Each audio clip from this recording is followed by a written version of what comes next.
Hi, എല്ലാവർക്കും നമസ്കാരം. ഞാനിന്ന് ലോകത്തിലെ ഏറ്റവും വലിയ ക്രൂയിസ് ഷിപ്പായ ഐക്കൺ ഓഫ് ദി സീയിൽ കയറാൻ വേണ്ടി വന്നിരിക്കുകയാണ്. കേരളത്തിൽ നിന്നുള്ള 6 പേരായിട്ട്.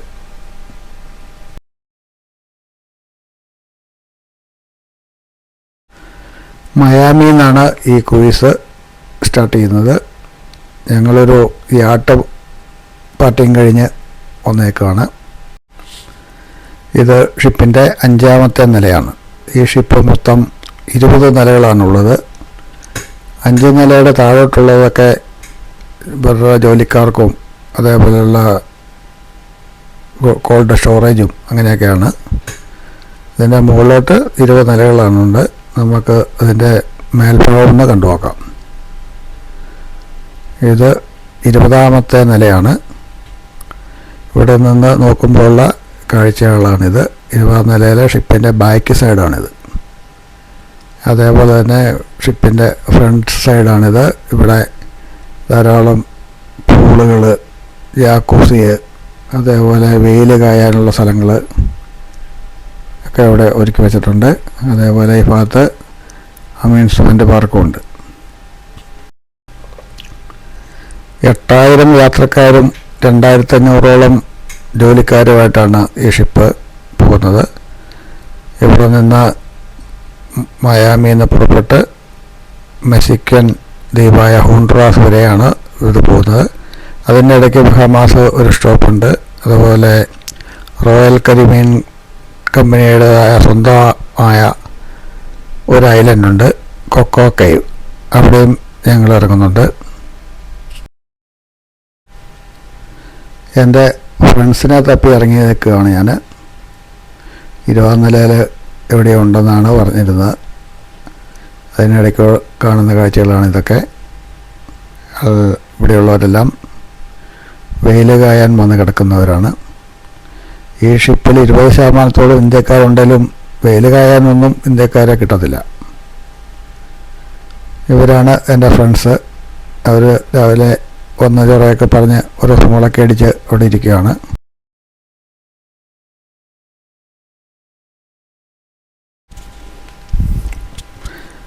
ഇവർ ഇവിടെ നിന്ന് പരിചയപ്പെട്ട കാനഡക്കാരാണ്. ഞങ്ങളുടെ ഫ്രണ്ട്സാണ്. ഇടയ്ക്കെല്ലാം ഞങ്ങൾ കൂടുന്നവരാണ്. ഷിപ്പിലെ ബാക്കി ഭാഗങ്ങളെല്ലാം നമുക്കൊന്ന് കണ്ടു നോക്കാം. എവിടെ പോയാലും എല്ലാവരും കൈ വീശി കാണിക്കലും ഒക്കെയാണ്. ഇതുപോലെ വീഡിയോ പിടിക്കുന്നവർ ഷിപ്പിൽ കുറവാണ്. എല്ലാം മൊബൈലൊക്കെ വെച്ച് പിടിക്കുന്നല്ലാതെ ഇതുപോലെ ഗ്ലിംബിൾസ് എല്ലാം വെച്ച് പിടിക്കൽ കുറവാണ്. ഇതേപോലെ ധാരാളം ബാറുകൾ ഇവിടെയുണ്ട്. നമ്മുടെ കൂടെയുള്ള ഫ്രണ്ടാണ്. ലിക്കർ പാക്കേജ് എടുക്കുന്നവർക്ക് എത്ര വേണേലും ലിക്കറോ ഷാമ്പെയിനോ കോക്ടെയിലോ ഏത് സാധനം വേണേലും എത്ര വേണേലും മേടിച്ച് കഴിക്കാൻ പറ്റും. ഏത് സമയത്ത് ഏത് വരപ്പോലും കഴിക്കാൻ പറ്റും. വെയിൽ കായാൻ കിടക്കാനുള്ള ടവലൊക്കെ നമുക്ക് ഇവിടുന്ന് ഫ്രീ ആയിട്ട് കിട്ടും. അത് തിരിച്ച് തന്നെ ഏൽപ്പിക്കണം. തിരിച്ച് നമ്മൾ ഏൽപ്പിച്ചില്ലെങ്കിൽ നമ്മുടെ കാർഡിൽ അത് ചാർജബിളാവും. എല്ലാ പൂളിൻ്റെ സൈഡിലും ഓരോ ബാറുകളും ഉണ്ടാവും. ആ ബാറിൽ നിന്ന് ഓർഡർ ചെയ്തിട്ട് പൂളിൽ പോയി കിടന്നാൽ മതി. എന്നാലും സാധനം കൊടുക്കും. ലൈം ആൻഡ് കോക്കനട്ട് എന്ന് പറഞ്ഞൊരു ബാറാണിത്. അവിടെ കോക്കനട്ടിൻ്റെ ഐറ്റങ്ങളായിട്ട് ഒത്തിരി ഐസ്ക്രീമും എന്തൊക്കെ ഫലൂദ അങ്ങനെയുള്ള സാധനങ്ങളൊക്കെ അവിടെ വെച്ചിട്ടുണ്ട്. ഇവിടെയുള്ളവർക്ക് തേങ്ങ വലിയ ഇഷ്ടമുള്ള കാര്യമാണ്. അതുകൊണ്ട് നോക്കിക്കോ, തേങ്ങയ്ക്ക് ഇനിയും വില കൂടും. ലിക്കറിനൊക്കെ നല്ല വിലയാണ് ഇവർ ഈടാക്കുന്നത്. ഒരു പെഗ് കഴിക്കണമെങ്കിൽ $12 മുതൽ $20 വരെയൊക്കെ കൊടുക്കണം. അതുപോലെ കോക്ടെയിലാണെങ്കിലും ആ റേറ്റ് തന്നെ കൊടുക്കണം. അതുകൊണ്ട് ആൾക്കാർ ലിമിറ്റായിട്ട് സ്മോളുകൾ കഴിക്കത്തുള്ളൂ. അല്ലാത്തവർ ലിക്കർ പാക്കേജ് എടുക്കുന്നവർക്കാണെങ്കിൽ എത്ര വേണമെങ്കിലും കഴിക്കാം. എൻ്റെ മുമ്പിൽ നേരത്തെ ഡാൻസ് കളിച്ച ഒരു പെൺകുട്ടിയാണ് ഇവള്. ഇവരുടെ ഡാൻസ് നമുക്ക് അടുത്ത ഫ്രെയിമുകളിൽ കാണാം.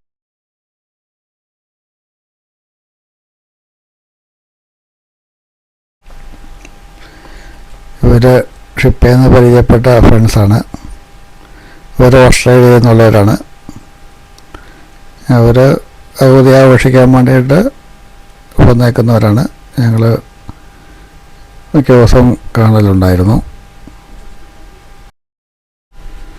ഞങ്ങൾ കൊച്ചിയിൽ നിന്ന് എമിറേറ്റ്സിലാണ് മയാമിയിൽ വന്നിറങ്ങിയത്. 13 മണിക്കൂർ ലേ ഓവർ ഉണ്ടായിരുന്നു. അപ്പോൾ ഞങ്ങൾ റിക്വസ്റ്റ് ചെയ്തതിൻ്റെ വകയിൽ ഞങ്ങൾക്ക് ദുബായിൽ 4 സ്റ്റാർ താമസ സൗകര്യം അവർ ശരിയാക്കി തന്നു. ആ സമയം കൊണ്ട് ഞങ്ങൾ ദുബായിയുടെ പല ഭാഗങ്ങളും ഒരു ട്രിപ്പ് വെച്ചിരുന്നു. ബ്രേക്ക്ഫാസ്റ്റും ലഞ്ചും ഡിന്നറും കഴിഞ്ഞാലും ഞങ്ങൾക്ക് ഭക്ഷണങ്ങൾ കിട്ടും. ഇങ്ങനെയുള്ള ഓരോ ഭാഗത്ത് പോയി ഓർഡർ ചെയ്ത് എടുത്ത് കഴിക്കണമെന്നേ ഉള്ളൂ.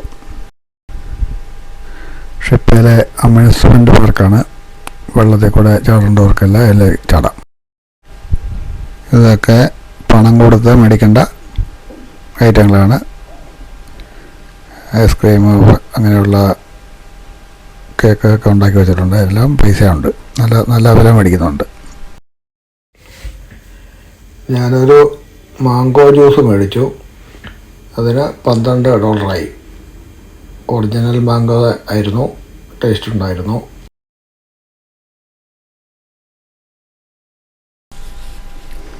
ഇട സമയങ്ങളിലൊക്കെ ഭക്ഷണം കഴിക്കാൻ വേണ്ടിയിട്ടുള്ള സ്ഥലങ്ങളാണ്. ഇവിടെ നമുക്ക് ഓർഡർ ചെയ്യുകയാണെങ്കിൽ ആ സാധനങ്ങൾ നമുക്കെടുത്ത് കഴിക്കാൻ പറ്റും. ഫ്രീ ആയിട്ട് തന്നെ കിട്ടും. പൈസ ഒന്നും കൊടുക്കേണ്ട ആവശ്യമില്ല.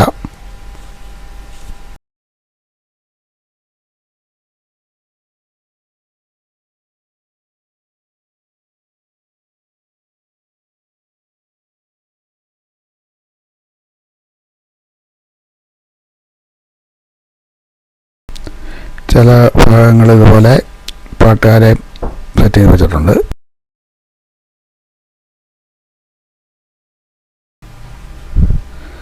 ഒരു ഡിസ്കൗണ്ട് സെയിൽ നടക്കുന്ന സ്ഥലമാണിത്. അത് ഈ ഷിപ്പിൽ ഒരു ദിവസമേ ഉള്ളൂ. ഇത്ര സമയം മുതൽ ഇത്ര സമയം വരെ അവരത് ഡിസ്കൗണ്ട് സെയിൽ വെക്കലുള്ളൂ. അത് മിക്ക ഷിപ്പുകളിലും ഇങ്ങനെ ഡിസ്കൗണ്ട് സെയിലുണ്ട്. അത് സ്വർണം, അതേപോലെ വാച്ചുകൾ, അതൊക്കെയാണ് അവർ ഡിസ്കൗണ്ട് സെയിൽ വെക്കുന്നത്. പകുതി വിലയ്ക്ക് വരെ അവർ കൊടുക്കുന്നുണ്ട്. ആഭരണങ്ങൾ കൂടുതലും ഡയമണ്ട് വെച്ചതാണ് കാണാൻ പറ്റുന്നത്. പക്ഷേ നമ്മൾ ഒരു പ്രാവശ്യം മേടിച്ചു കഴിഞ്ഞാൽ പിന്നെ അത് സെയിൽ ചെയ്യണമെങ്കിലൊക്കെ ബുദ്ധിമുട്ടായിരിക്കും. വാച്ച് പിന്നെ പ്രശ്നമില്ല. നമുക്ക് വാച്ച് ഇന്ത്യയിൽ കൊണ്ടുവന്നാലും നമുക്ക് സർവീസ് കിട്ടുമല്ലോ. ഷിപ്പിൽ നിന്ന് ഡയമണ്ട് ഓർണമെൻറ്റ്സ് മേടിക്കുകയാണെങ്കിൽ അത് നമുക്കൊരു പ്രാവശ്യം റീസെയിൽ ചെയ്യണമെങ്കിൽ വിഷമമായിരിക്കും. എന്നാലും ധാരാളം പേർ ഇവിടെ നിന്ന് വാങ്ങുന്നുണ്ട്.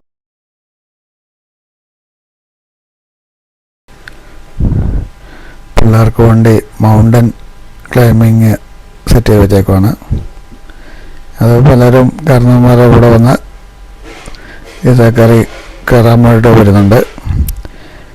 അതുപോലെ കയറാൻ പറ്റിയില്ലെങ്കിൽ ആ കയറെ തന്നെ തിരിച്ച് ഒരു താഴെ സെക്യൂരിറ്റി ഉണ്ട്, അവർ താഴോട്ട് ഇറക്കിക്കോളും. ഇതേപോലെ പിള്ളേർക്കുള്ള പല പല ആക്ടിവിറ്റീസും ഇവിടെ സെറ്റ് ചെയ്ത് വെച്ചിട്ടുണ്ട്. അതുപോലെ എക്സസൈസ് ചെയ്യാനുള്ള സ്ഥലങ്ങൾ, ഓടാനുള്ള സ്ഥലങ്ങൾ എല്ലാം ഇവിടെ സെറ്റ് ചെയ്ത് വെച്ചിട്ടുണ്ട്. വല്യപ്പൻ്റെ കൂടെ നിന്ന് ഡാൻസ് കളിക്കുന്ന പെണ്ണാണ്. അവളെ മൊബൈലിലാണോ ലാപ്ടോപ്പാണോ എന്നറിയത്തില്ല. അത് പാട്ട് വെച്ചിട്ടുണ്ടായിരുന്നു. ആ പാട്ട് അവൾ തന്നെയാണ് സെറ്റ് ചെയ്തേക്കുന്നത്. എന്നിട്ട് അവൾ അത് വെച്ചിട്ടാണ്, അത് നോക്കിയാണ് കളിക്കുന്നതെന്ന് അറിയത്തില്ല. അപ്പൻ്റെ കയ്യിലുണ്ട് അത്. ഇത് ഷിപ്പിലെ ലിക്കർ ഷോപ്പാണ്. ഇവിടെ ചെറിയ വിലയ്ക്ക് നമുക്ക് ബോട്ടിൽസ് കിട്ടും.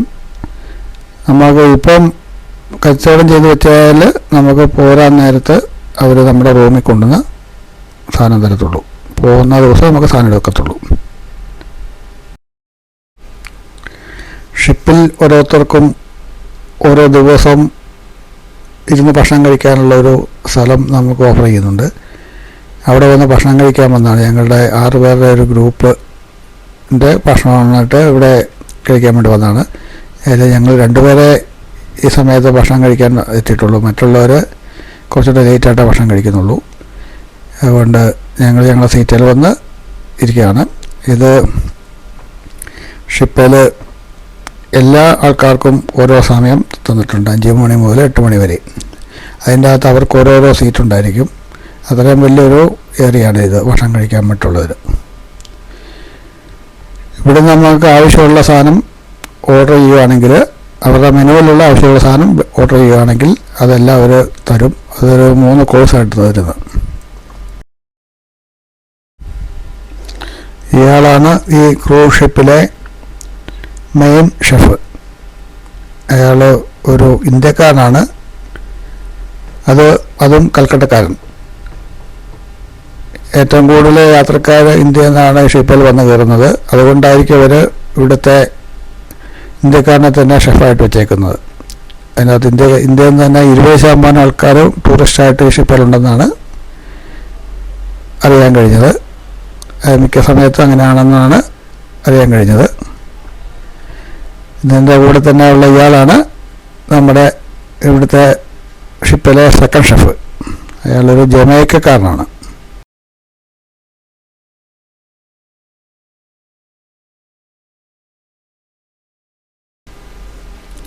ഞങ്ങൾക്ക് ഭക്ഷണം വിളമ്പെത്തുന്നവരാണ് ഇവർ 2 പേരും. അവരും ഇന്ത്യക്കാരാണ്. ഇതിൻ്റെ അകത്തുള്ള ജോലിക്കാരിൽ 40% ഇന്ത്യക്കാരാണ്. അപ്പോൾ കുക്കിങ്ങിലും സപ്ലൈയിലും എല്ലാവരും അവർ തന്നെയാണ് ഉള്ളത്. ഇത് ഇവിടുത്തെ ഷിപ്പിലെ മെയിൻ സെക്യൂരിറ്റി ഓഫീസറാണ്. There's a lot of bathrooms. You can take in there, you can take bathroom in there, and then there's a jet with a pool, which is always fun. ഇവനൊരു സ്മാർട്ട് പയ്യനാണ്. Slime വെച്ചിട്ട് അവൻ ഓരോ പരിപാടിയെല്ലാം കാണിച്ചും അത് മായച്ചു കളഞ്ഞും ഒക്കെ അവൻ കാണിച്ചുകൊണ്ടിരിക്കുകയായിരുന്നു. അപ്പോൾ അവൻ്റെ കൂടെ ഉണ്ടായിരുന്ന പിള്ളേർ ഇറങ്ങി പോയിട്ട് അവൻ്റെ അമ്മയെ വിളിച്ചുകൊണ്ട് വന്നു. അവൻ്റെ അമ്മ വന്നപ്പം അവൻ അവരുടെ കൂടെ ഇറങ്ങിപ്പോയി. റോയൽ കരീബിയൻ ഷിപ്പ് കമ്പനിയുടെ വകയായ കൊക്കോ കേ ബീച്ചിൽ ഒരു ഫ്ലോട്ടിംഗ് റെസ്റ്റോറൻറ്റ്. ആ ഫ്ലോട്ടിംഗ് റെസ്റ്റോറൻറ്റിൽ ഇരിക്കുമ്പം ഇവരെ പയ്യൻ വന്നിട്ട് എൻ്റെ പേര് വിളിച്ചു. 2-3 ദിവസം മുമ്പാണ് അവനെ ബാത്റൂമിൽ വെച്ച് കണ്ടിരുന്നത്. അവനെൻ്റെ പേര് വിളിച്ചിട്ട് എന്നെ ശ്രദ്ധിച്ച് കഴിയുമ്പോൾ അവൻ ചാടി കാണിക്കുന്ന കളികളാണിതൊക്കെ. ആ സമയത്ത് അവൻ്റെ ഫാദർ അവിടെ ഉണ്ടായിരുന്നു. അയാൾ ശ്രദ്ധിക്കുന്നുണ്ടായിരുന്നു. എനിക്ക് അയാളെ അറിയത്തില്ലല്ലോ. ഈ പയ്യൻ്റെ ഫാദർ വന്ന് എന്നോട് പറഞ്ഞു ഷൂട്ട് ചെയ്യാൻ പറ്റില്ല എന്ന് പറഞ്ഞു. ഞാൻ എന്താണെന്ന് ചോദിച്ചു. അത്രേ ചോദിച്ചുള്ളൂ. അത് കഴിഞ്ഞിട്ട് പിന്നെ ഞാൻ ഇറങ്ങിപ്പോയി. അത് കഴിഞ്ഞിട്ട് അവിടെ പുറത്തിറങ്ങി സെക്യൂരിറ്റി കംപ്ലയിൻറ്റ് കൊടുത്തു.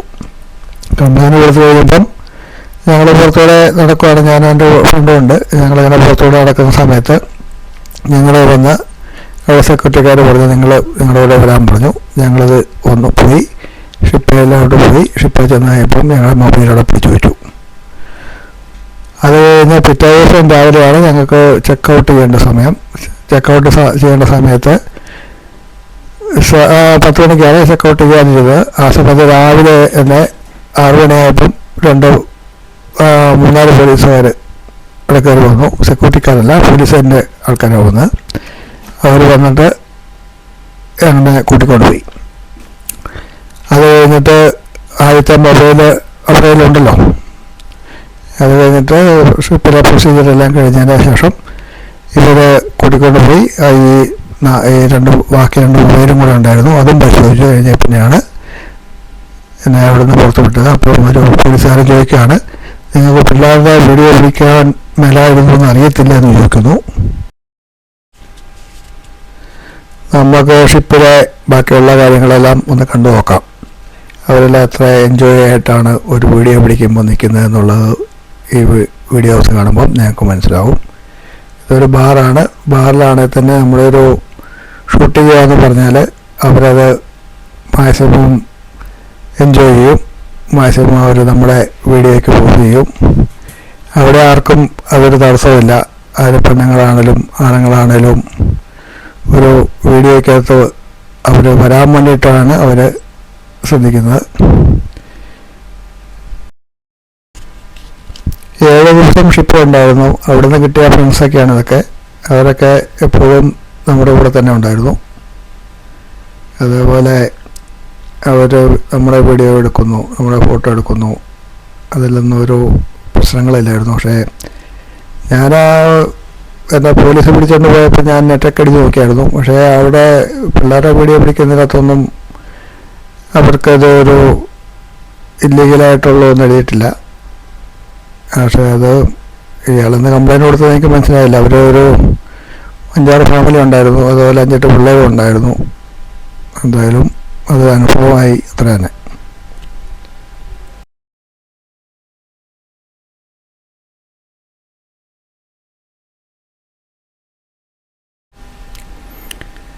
ഏഴ് ദിവസത്തെ ക്രൂയിസ് ഷിപ്പായിരുന്നു.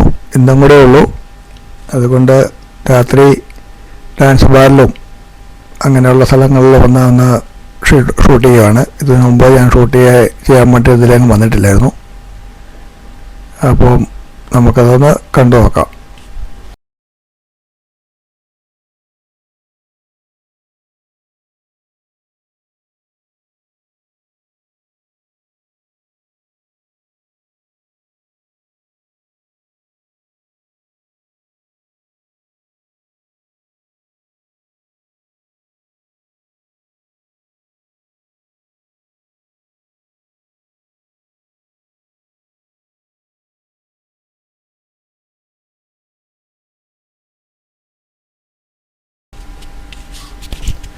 ഇവിടം ലാസ് വെഗാസിലെ ഫ്രീമോണ്ട് സ്ട്രീറ്റാണ്.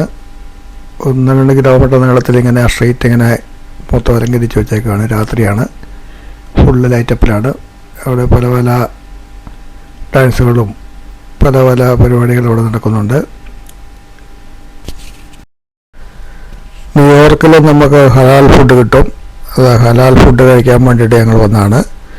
ന്യൂയോർക്കിലെ ഹിൽട്ടൺ ഹോട്ടലിനടുത്താണ്, ടൈം സ്ക്വയറിലാണ് ഈ സംഭവമുള്ളത്. മെക്സിക്കൻ ഹോണ്ടുറാസിലെ ടക്കീല ലിക്കർ പരിചയപ്പെടുത്തുന്ന ഒരു സ്ഥലമാണിത്. ലാസ് വെഗാസിലെ സർക്കസ് എന്ന ഹോട്ടലാണിത്. ഇതായിരുന്നു വേൾഡിലെ ഏറ്റവും ആദ്യത്തെ കാസിനോ. ഒരു സൂപ്പർ മാർക്കറ്റിൻ്റെ മുമ്പിലുള്ള ഒരു നിർമ്മിതിയാണ് ഇത്. 600 ടൺ കോപ്പർ കൊണ്ടാണ് ഇത് പണിത് കഴിപ്പിച്ചിരിക്കുന്നത്. ടൈം സ്ക്വയറിലെ രാത്രി കാഴ്ചകളാണിത്. ഇവിടെ വലിയ ക്ലൗഡാണ്. ഞങ്ങൾ ഒരു 2 മണിയായിക്കാണ് ഈ സമയം. എന്നാലും വന്നപ്പോൾ ഉള്ള കാഴ്ചകളാണ് ഇതൊക്കെ.